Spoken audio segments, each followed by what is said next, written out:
Assalamualaikum warahmatullahi wabarakatuh. Waalaikumsalam warahmatullahi wabarakatuh. Perkenalkan, nama saya Tala Sintasari. Ya. Saya di sini memiliki tugas untuk mengedukasi mengenai obat palsu. Sebelumnya dengan Ibu siapa? Bu Edi. Oh, iya. Ibu umurnya berapa ya kalau boleh tahu? Oh, sekarang udah 74. 74. Hmm. Iya. Sebelumnya Ibu sering ke rumah sakit nggak atau puskes? Kalau sekarang ini jarang ya. Jarang. Soalnya ibu tuh kadang-kadang gini ya, kalau apa sih, kalau ada sakit apa gitu. Jadi ibu lebih suka gimana ya? Suka pakai obat herbal gitu loh. Oh, Ah, ada obat herbal. jadi bukan Bukan obat obat. dari resep dokter ya. Gitu. Obat kimia gitu. Oh iya. Oh. Tapi Ibu pernah kan kalau pakai obat, misalnya kalau paracetamol atau obat lain gitu? Suka. Oh, Itu kan kalau agak pusing katanya gitu ya. Nah, iya. minum paracetamol. Itu kadang-kadang sih suka. Ya emang cocok juga gitu. Oh, iya. Iya Bu, di sini saya kan ada tugas untuk edukasi mengenai obat palsu. Nah, sebelumnya Ibu udah tahu belum obat palsu itu seperti apa? Tahu ya, yang kayak apa? Tahu. Jadi gini ya Bu, obat palsu itu obat yang diproduksi oleh orang atau lembaga yang tidak memiliki izin produksi. Selain itu, obat yang tidak layak izin edar namun diedarkan dan memiliki kemasan yang rusak itu juga termasuk obat palsu. Terus untuk cara mengenali obat palsunya itu Ibu udah tahu belum? Belum.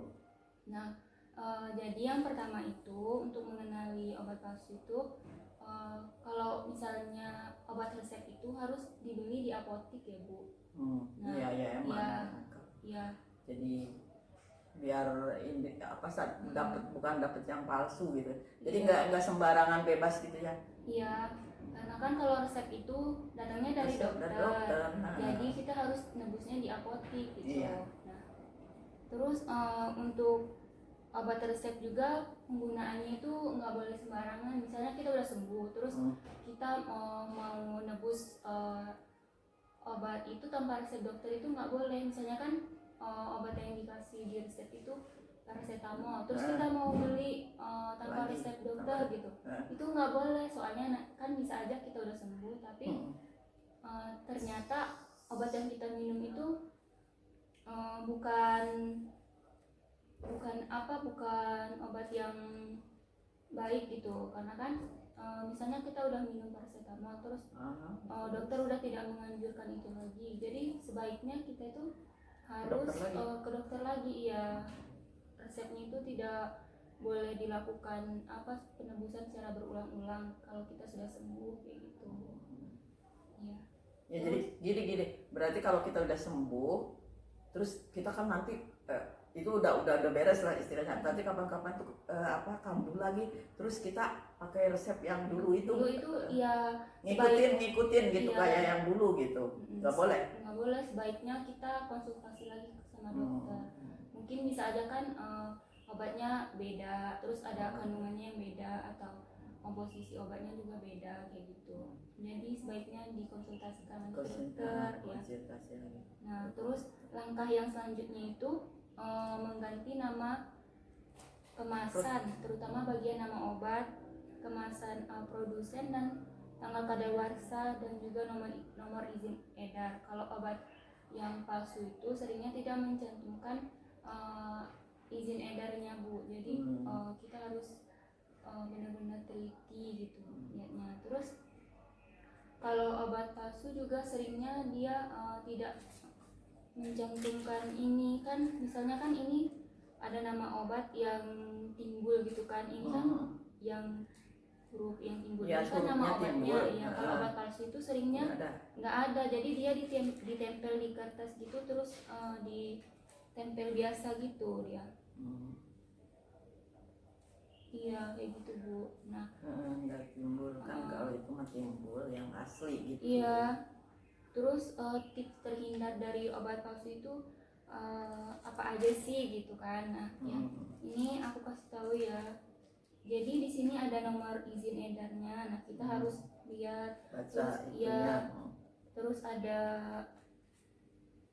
apa expired date-nya kayak Expired, gitu, nama obatnya, terus nomor izin edar dan juga nama produsennya kayak gitu. Kita harus lihat benar nggak nomor izinnya kayak gini kayak gitu kan.